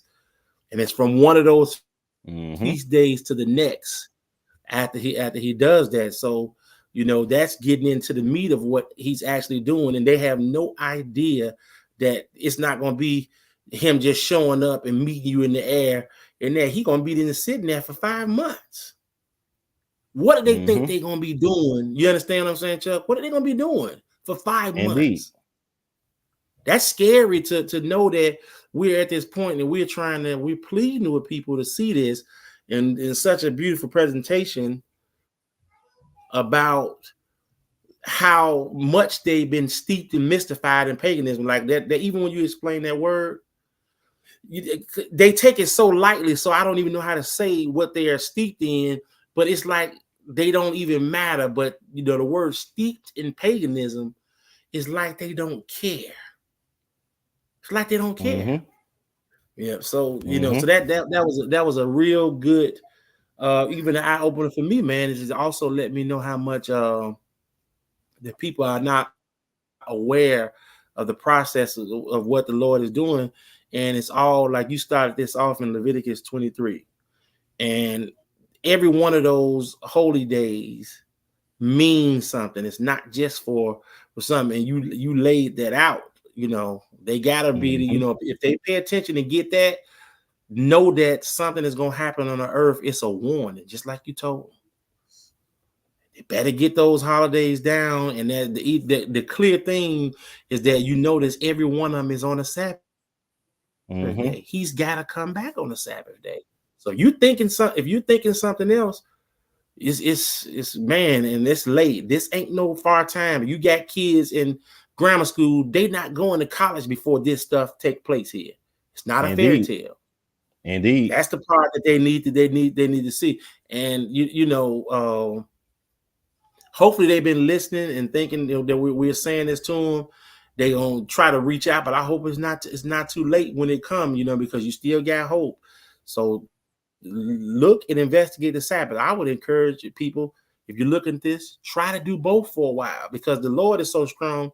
His word is going, He's going to erase all of the lies, all of the stuff, that paganism you got in your head. He will take that out, because I did it. This is just for everybody to know. I went on Saturdays and Sundays for 4 or 5 months, and it was like that paganism, that idols that you say we got in our head, Chuck, that you read, man, it just disappeared all in one day. And I was able to stop, because I used to go to Yahuwah and then Jesus, and I said, wait a minute, Jesus, he won this. But I couldn't see it at first, brother. And that's how it be, my brother. That's how it be. But see, that's why Jesus done equipped us. And that's why he equipped us, that we can, we can tell these people, we can tell them the truth. Because, like I said, everybody else just go keep lying to them. But we ain't gonna tell the truth and nothing but the truth. And it's all, if you read and you telling the truth, because it tells you, Ecclesiastes 12 verse 11, it'll tell you that this is how you know that a preacher is doing the right thing. In fact, pull it up, Chuck. Ecclesiastes 12 verse 11. This is how you know you got a good preacher, if he's doing this. Ecclesiastes 12 verse 11. We gonna search out them acceptable words. Give me I just want you to read it. I know you know it so clear. It wasn't nothing to you, but he gonna do this right here. If he's a preacher, because it says in Corinthians you got to be sent. But this right here is how you know that you are amongst one of those people that's not teaching you this paganism. And boy, they got a lot of trouble coming for what they're doing. Oh man, I couldn't find. You said Ecclesiastes 12. Oh man, what's wrong? No, this a new Bible, so my page is still sticking together. So I'm still you gonna try to get a new Bible. It's like playing ball and some new gym shoes and they ain't broke in yet. Your feet gonna be hurting, Chuck. That's exactly what's going on. All right, you want me to read? You want me to start from verse 8? Yeah. You sometimes go there and hit the little spots I be wanting to hit, but go ahead. Vanities of vanity, said the preacher. All is vanity. And moreover, because the preacher was wise, he still taught the people knowledge. Yeah, he gave good heed and sought out and set in order many proverbs. Mm-hmm. The Many preacher sought proverbs. mhm. Go ahead. The preacher sought to find out acceptable words, and that which was written was upright, even words of truth. So that means he went in that book and he sought out the words according to what we read in other lessons, precepts that was acceptable to the people, but most important, they were true. And you know why they were true? Because they were none of his. Mm-hmm. They didn't have nothing to do with him. It had all to do with the Lord is saying. I don't know how people ain't scared to get up there and say that the Lord spoke to me and said that when they know ain't nobody spoke to them. Mm-hmm. I got a lady that's gonna come on here if she's not stopped being scared because she's changed. She was in church, she's senior citizen. She's been there like 50 some years, and I started off with her son, and she was singing in the choir and in the Sunday church for like 40 some years. All of a sudden, she said she was singing and she said she felt that what she thought was the Holy Ghost started feeling good, and she started running and jumping down the aisles, and she walked to the back, and the preacher came up to her when she was in the back after everybody was just going off when she was doing it, and he said to her, "Can you do that again, just the way you did it for the night service? Don't change nothing." And when she said that, she said she knew something was wrong and she got out of church. Then she argued and bucked a lot about this, but when we introduced her to it, it took her about a year and a half of just checking everything out. And then she just said, "Oh my God, I've been lied to my whole life." Mm-hmm. But she said that when she was giving me that thing and she didn't want to put it on camera, I'm pleading with her because it's so powerful. I even was shocked. I almost was in tears when I heard that pastor told her, "Please do that again." So he know that when they're saying this and what they think in the Holy Ghost is that these are Mm-hmm. fake. These are fake things. So he said, "Please do that again at the night service because it's going to make everybody bring the tithes out and offerings out more if you Mm-hmm. would do so." I said, "Oh my God." I felt so bad for even then because I immediately thought about all the other people that's going to be lined up on tomorrow. All the Mm-hmm. people that's going to make the economy get better by selling 1 billion eggs all across the world on something that don't got anything You to know, do with the Lord. food covering, Easter baskets, bunny rabbits, new suits, new church shoes go with the suits, haircuts, hairdos. All these things. And look, and so this is the thing. We can't, I'm not talking about anybody by this because I was one of the biggest persons at doing Sunday. You couldn't tell me anything about Sunday church. And one of my friends told me this every day. I wouldn't believe it. So when I see this presentation, like a lot of this stuff is still new to me. I'm sitting there. I think you read in the presentation about you said about it was in the 2nd century or something. Jesus was already going. Like that's news to me.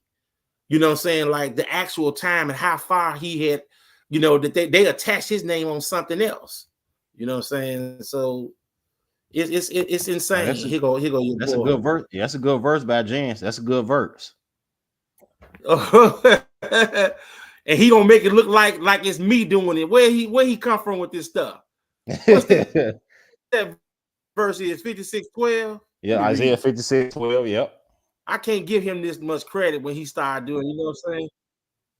Come ye, say they, I will fetch wine, and we will fill ourselves with strong drink, and tomorrow it shall be as the day is much more. Wow. So I'm I glad mean, he listening because man, when that lady told me, I said, "Oh wow. Never seen nothing like that." And that's gotta be scary because they say they holding the truth and unrighteous. So that tells me a lot of people know. A lot of people mm-hmm, know what they're doing is wrong. They would rather have their house and their cars and all their stuff and let the people just go to shambles. mm-hmm. Go to shambles because technically, Eddie, it says that you have to work out your own salvation with Salvation fear. with fear and trembling. Indeed. So that pastor is not responsible for you. He cannot save you. I think it said Moses, Job, and somebody else. They only can save themselves. They can't save Indeed. their kids, their mothers, their wife. They can't save nobody else. So you have got to get a teacher first. It's a whole process. Like nothing without that God does is just vain. He does everything for a reason and a season, like he says. So those holidays that he said that are the holy days that are in effect in Leviticus 23, they're not just for none. And nobody's even paying attention to. He's going to be sitting there. You're going to be looking at him and the Father that you don't want to see for 5.5 months. It's going to be even the people that pierced him, which is he talking about the nation of them, but they're going to be looking at this guy for 5.5 months and say, oh, those brothers that was coming to us, they were saying all of this stuff. Mm-hmm. They were saying all this. This is real. This is real serious business. And the reason why I'm standing up, because I'm seeing people coming in the room, a lot more coming in, which is wow, which is good to hear. Maybe you want to hear this, but celebrate the Sabbath day and start doing it. Like we are tired from work. We all work and we have to, come back. But the passion that we actually have for you, Mm-hmm. we put it on this brother's heart. He said, man, I got to get this lesson, and he wanted to get it out so bad. So because the Lord said, try the spirits, but look at this information that he put on here so you can make a side-by-side comparison to the Lord and what they are presenting, because none of the stuff that they are presenting is in the Bible. You got to go outside the book to find out what they're doing. And it's so clear what he did. I mean, I have to humble myself and say, wow, I didn't know all of that stuff. I'm going to eventually get it because I'm going to study this word. But for right now, that man went in there and showed a lot of details and stuff about paganism. It seems like just a little tight word on it, but the Lord hates paganism. Indeed, he does. He hates anything before him. And right? You know what I'm saying? He hates. I want to do one thing. I want to do one thing I forgot. Can you put my presentation back up? Because I forgot to cite my sources. Okay, go ahead, brother. I always like to do that. Mm-hmm. Make sure the people know.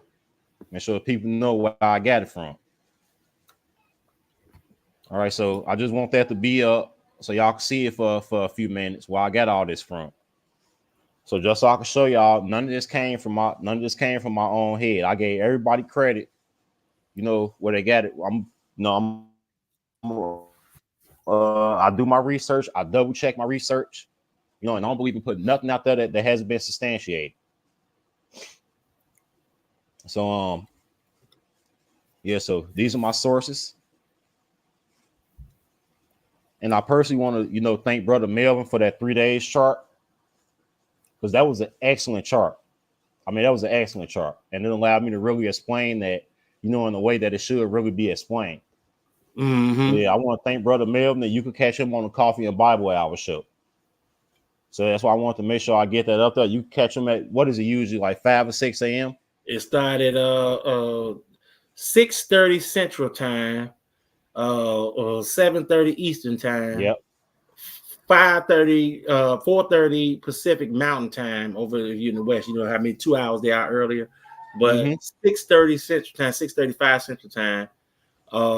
The Coffee and Bible Hour show.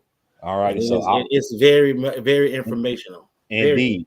So I would encourage everyone that if to go over there, subscribe to that channel, and check that out in the morning. If you ain't got nothing to watch in the morning, you're not doing nothing in the morning, just flip that on, see what he's saying. Just check them out. Try these spirits by the spirits. Check them out.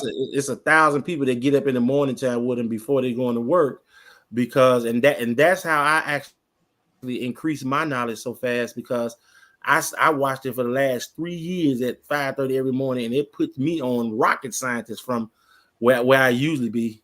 Mm-hmm. Because he putting lesson after lesson after every day, and woo, And it's straight out of the book. It ain't nothing that they read. So a lot of people get mad and they'll stop through there and be like, what is this? It sounds funny because you're not used to hearing that. Can I take this down now, Chuck?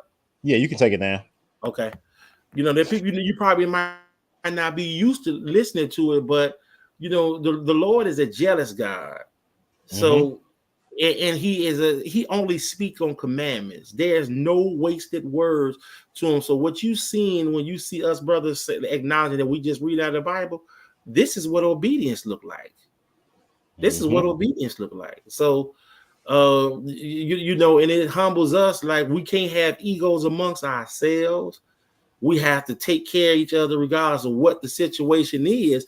We got to rebuke and reprove each other because we know that the common goal is at the end of the day, we want to be in that kingdom that's going to be here on the earth. I don't want to slip past that.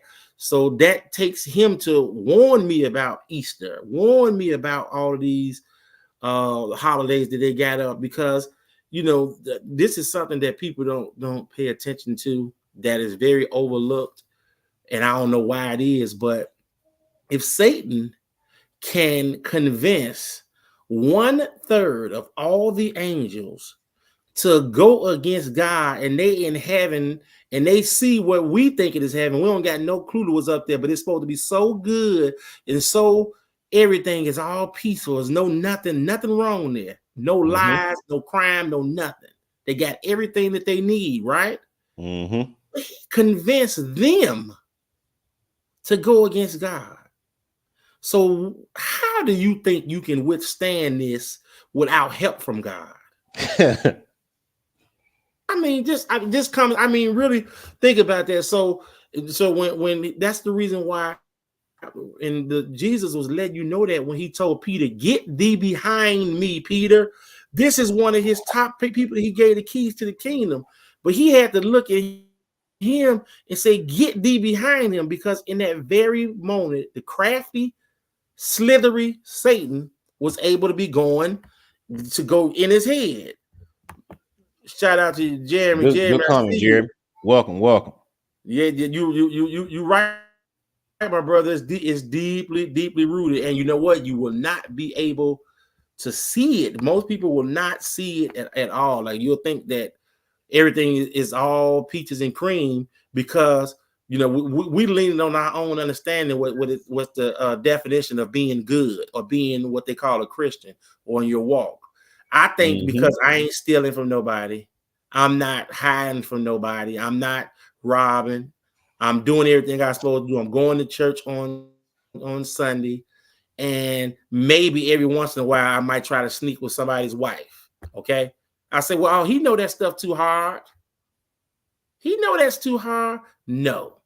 You are in total error.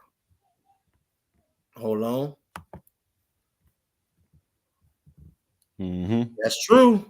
Indeed. Straight facts. Straight and facts. That's exactly what I was just trying to do. That's exactly what I'm trying to do.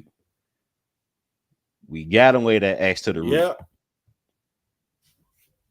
Wow, man. Let's go to we sent you, Jeremy. We're looking forward, man, to you actually sitting with the brothers, man. Like we notice what you bring on that show. I think you and Eddie doing a real good thing, talking it out. If somebody can show us that we're wrong, you think we're not gonna change when we fighting about salvation? I've had to be corrected by Eddie. I've had to correct Eddie. I had to correct Jansen all the time. I hope you're watching, Jansen. I had to correct Jansen all the time. Now let me stop for Darlene smack him because she probably sit there saying, "I told you that, Jansen." No, that's not true. Just joking. Yeah, but man, I mean, it's getting very, very, very serious. But what's good about it, the Lord is bringing these things out. So, you know, just remember what we have said. We have said, "Oh, I hear." Look at your boy. Read. Oh, for sure, my brother, for sure, Jeremy. Like, man, I definitely enjoy our conversations. You know, and you know the book just say let us reason together. That's what we got. We gotta reason together.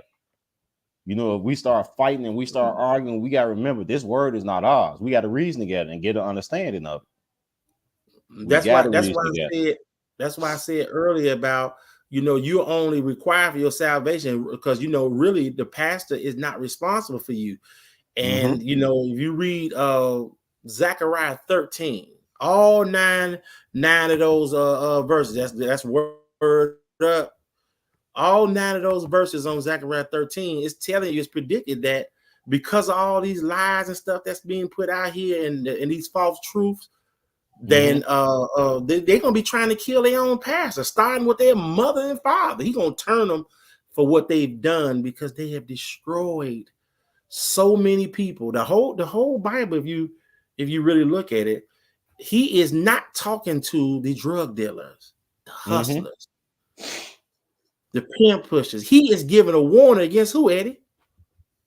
Them ones in the pulpit, the ones coming in his name, saying they him Them and they the not him. only ones that he doing that, brother. And that's over the whole book. He is giving a warning to people that's gonna tell you, and they know the truth because he showed it to them. He know what he showed you. I don't know what he showed you, but he do. I don't know what he showed you, but he do. Indeed. I wanted to read something real quick. You know, Go I ahead, want to bro. go to James chapter 4. I want to start at verse. That's one of my closest verses. Yep, that's one of my Jerry. favorites too. You know One of my what? favorites too. I wish some of the people who that's directed to would know that that's them they're talking about. Indeed. And just for you, Jeremy, let the people that don't know who they're talking about go to Obadiah, and on that verse, on verse 7, where it says your place is being told by strangers. The other part to that is over in Obadiah, like you can read 12:13, where strangers devoured in your face. There, when they took us out of there, the people that's there now was laughing. So it says strangers are destroying your city in your presence. Well, like we here looking at them and what they doing. He's bringing all that prophecy to truth. So Obadiah 12, like from 12 through like 14, 12 through 15, and that matches up to that 1 verse 7.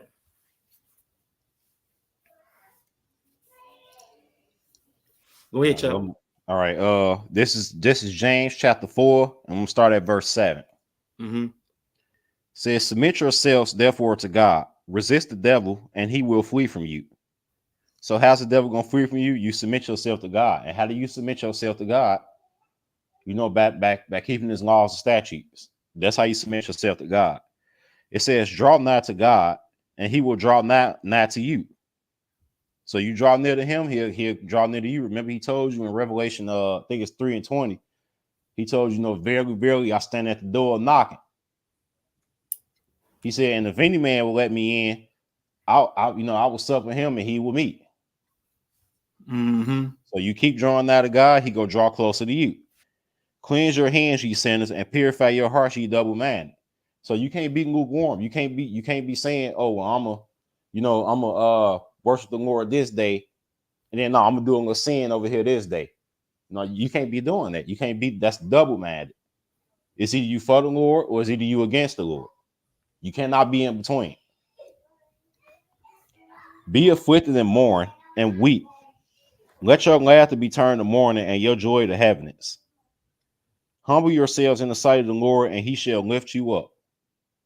So it's all these proud, all that proudness, all that this and that, and you too proud to hear the truth. You better humble yourself. You better humble yourself. The Lord is looking for such to serve him. You got to be humble to serve the Lord. Because if you're not humble, if you haughty, if you haughty and you puffed up, you're gonna miss something. Indeed, Jance. Indeed. Wow. This is what I'm read that verse that Jeremy got up there too, because I ain't familiar with that one. Just off the top of my head. Second Chronicles. Let's see. Second Chronicles. I know what it is. Give me a second to get there. You might have to start reading, brother. My mouth dry. That book acting a fool on you. No, my mouth dry. You know, I've been talking for about 2 hours. Oh yeah, I know. That's okay because we're gonna get off in a minute. 7 and 14. If my people, which are called by my name, shall humble themselves indeed, and pray and seek my face and turn from their wicked ways, then will I hear from heaven and will forgive their sin and will heal their land. Indeed. Excellent script. But you know what? And I'm glad he put that out because I got the thing that I just sent you about the Israelites who doing the arguing about that they polluting his name. Mm-hmm. One of his names was Israel. So indeed. you discovered who you were by reading the Bible, and it told you that you were Israel, and then all of a sudden you push that to the side and start saying Yahweh, Yamashiach, and all this stuff. Jesus' name is Israel. Mm-hmm. His name is Israel, and I think that's Hosea 11:1. Let me pull that up. Hosea 11:1. Hosea 11:1. I got it, my brother. Go ahead. What that say before I screw it up? When Israel was a child, then I loved him and called and called my son out of Egypt. So when he went down to Egypt, that's giving you the verse that's way up in Matthew. When he was a child, when Israel was a child, that's Jesus that he talking about because he went down to Egypt to hide. So that's the name that you got that he is. You're being named after. When he was a child, I sent him down to Egypt and I called him out of there. Mm-hmm. But where are you getting up with these other names? You don't like his name that much? His name is Israel. Mm-hmm. You're gonna have a pure language when he come back. So that's what that verse that Jeremy put on there that's called by his name. So if we know we're Israel. So why would we not? We already call ourselves Israel, but then go and give something to who is that they're giving it to? What language is it anyway? Mm-hmm. Jansen coming with another verse. Come on, Jansen a tripper. He should have just came on the show. What are you doing? Yeah, he cook. Hey, he cooking. He cooking. Now and don't say that to him, Chuck, because he gonna get happy. He get happy when he do that type of stuff. Hey, I gotta get a credit where the credit due. I will profess unto them. I never knew you. Ooh, yeah. Who wants to hear that? That's scary. Depart from me. Ye that work from iniquity. I was just talking to my wife earlier. Scary. Yeah. Scary. Yeah. You said something in the thing. You quoted Hebrews 10 verse 30 when you said that it's a fearful thing to fall in the hands of the living God, right? Mm-hmm. And I pay attention to this because I'm gonna say this because that was Jesus back in the Old Testament. So that means that was Jesus that killed that man for picking up the sticks on the Sabbath, right? Yeah. So he killed this man for picking up sticks on the Sabbath. Jesus did that, right? He said, I don't change.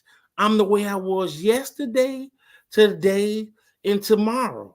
Why do you think that he is not going to kill you for this? And I'm going to tell you the reason why. If you can read this last time, I ain't gonna ask you no more. Ecclesiastes 8:11. Ecclesiastes 8:11 verses 8 through 11.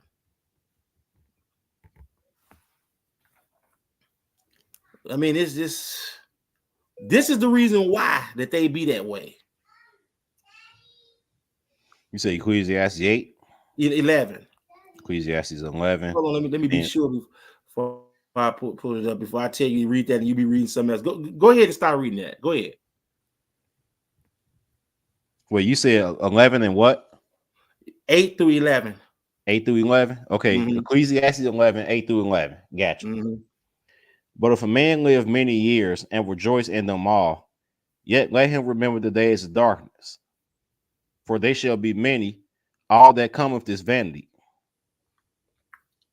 Keep Is this on. what Mm-hmm. Keep rejoice? on. Rejoice, O young man, in thy youth, and let thy heart cheer thee in the days of thy youth.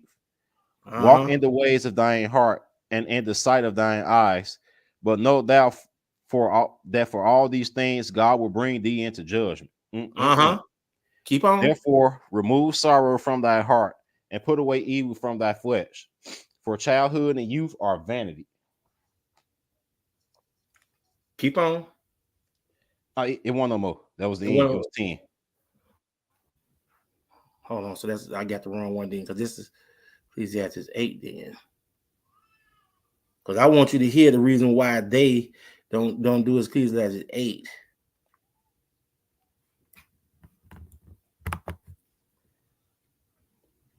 Ecclesiastes 8, 10, and verse 10 and 11. That's what it is. You said 8, 10, and 11. All Mm-hmm. right. We're 8, 10 through 11. Yep. And so I saw the wicked Listen to buried. this. So I saw the wicked buried who had come and gone from the place of the holy, and they were forgotten in the city where they had done so. This is also vanity, because sentence against an evil work is not executed speedily. Therefore, the hearts of the Son of Man is fully set in them to do evil. You hear Mm-hmm. that? Because they think that nothing happens in their sight right away. They think they have gotten away with it.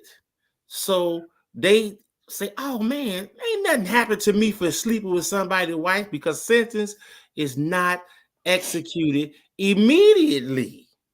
There's a process with the Lord. Mm-hmm. Sentence is not executed immediately. And that's the worst thing for a sinner, because the thing that like the things we paying for right now, even when we doing this walk, the Lord is in control of all of it. That same one that don't change, that killed a man for picking up sticks on a Sabbath day. He said he don't change. Then he got mad and drowned the whole earth.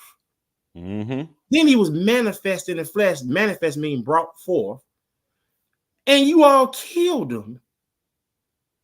And you think he not angry? Come on. I mean, wow. Then he gives you And then go turn around and make a mockery of his resurrection. oh my goodness. Wow. Wow. Wow. Wow. Wow.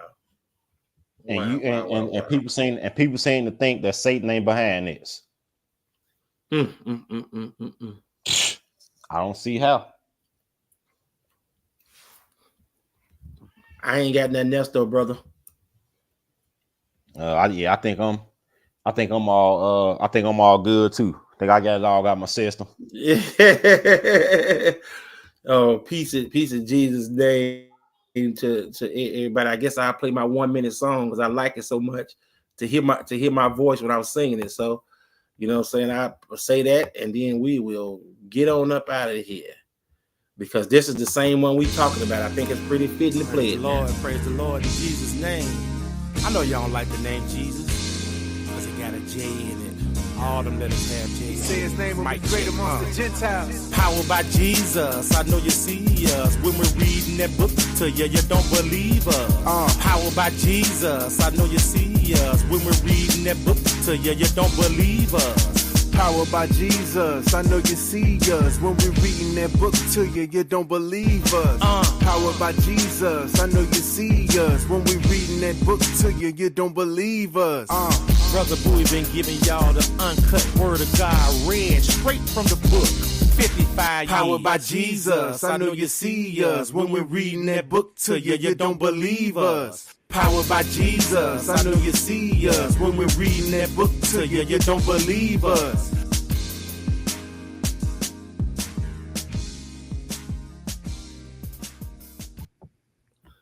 Short and sweet. All right, everybody. Looks like it's time to be out of here. Chuck, thanks again, man. That was an excellent, excellent presentation, brother. Indeed. So I want to say happy Sabbath to everybody again who's keeping it. And everybody who's not keeping it, we encourage you to keep the Sabbath. And we encourage you, as well as all the laws and statutes of the Lord.